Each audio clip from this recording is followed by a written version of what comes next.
Greetings, everybody. Welcome to the 6-Minute Daily. We got a little sound check this morning. Pretty excited that everybody's here. Got the volume cranked up a little loud in my headphones, so I'll turn that down and say hi to each and every one of you. You got Dr. Dragon out there, Liger fan, of course. Catsith saying hello. We've got Sean Estep with us, as well as Cody Guy, and our good friend Jodi Lyons out there promoting Midnight's Edge in the morning. The lovely Sherry is with us today, as is Theme Park Casual. We've got Vince Womack here saying good morning, everybody. We've got Captain Fandom Nerd with us, as well as Mr. Shirt, just another red shirt. Hail, my friend. We've got HVP in the house, and the bear in the human suit, Snortopupus Q Burr. Good to see you, my friend. We got a whole lot of other folks rolling in the door as we speak. Appreciate all of you popping in to catch 6 minutes worth of news, the fastest entertainment news program you can find on the interwebs. Well, at least for right now. I've done faster. I've done 22, 23, 24 stories in a day. Not going to do nearly that many, but we do have a few stories to get through. Our buddy Judicon is out there as well. Great to see you, my friend, as well as the Time Prophet from across the pond.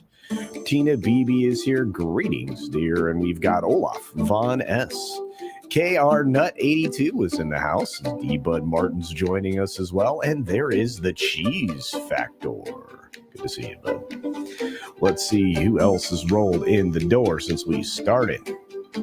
I've got Morgan King out there. Say hello, everyone. And Culture Casino, well, hello to you, my friend. I know we've got the cute nerd in the house and Shrap 3D, our master of mods, the Mensch of Wrenches. Eric K is with us, as well as the ever-talented Andy Masterson. Ruben Christopher Haynes, good to see you, my friend. Thank you for being here. We've got Forbidden Ruin in the house as well. Big Raj with the big thumbs up. We've got Grim here, Low Spec Linux Laptop, Mr. Deleted Scenes. We've got Apollomies. What's up, Apollomies? And Midnight Mike. Not big culture, says Horny Elf. Well, I'm always what I am. I'm just culture. We've got Channel Surf here as well, and a few other folks just hanging out with us. Indeed. Oh, it's going to be a day, folks. We got Friday, and happy Friday it is. At least I hope it is for everybody out there. We've got Anonymous saying hi. Got a few other folks rolling in, but hey, we've got to start. Here we go.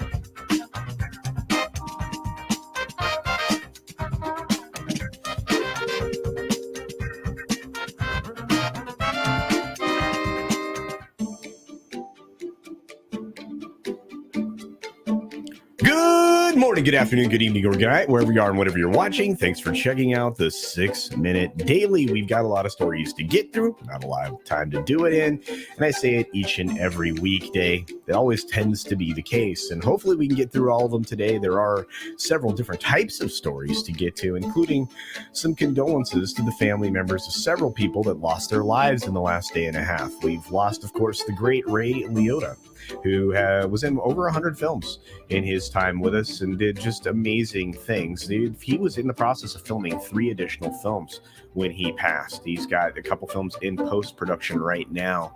He was a working actor, a busy actor, and a very good one indeed. Kevin Costner put up a beautiful article about the moments that he spent with him, including on Field of Dreams. Of course, we also lost the keyboard player from Depeche Mode and the drummer from progressive rock band Yes. Lots of folks have been leaving us, and it's a real tragedy. I can't say enough about it.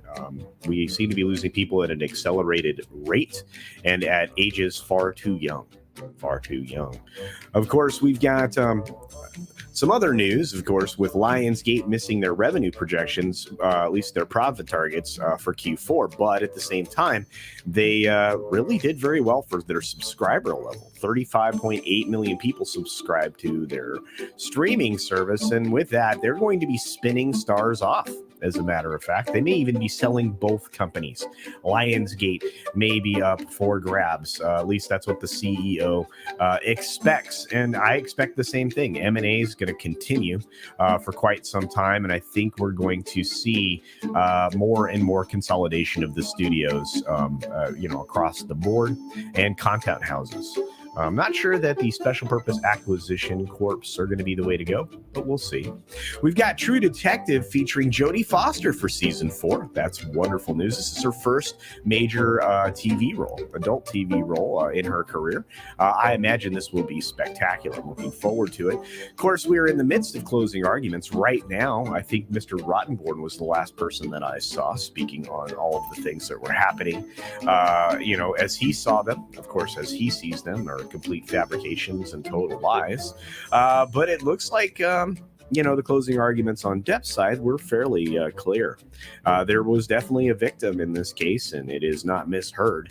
And I'm not sure you could say anything more strongly than that. Of course, the instructions didn't favor them, but we'll get to that in a moment. We have Twitter shareholders trying to sue again, at least trying to sue Musk again. They should really be suing Twitter again, especially since they are the people who've misstated, perhaps to an extreme level, the number of actual active daily users versus bots.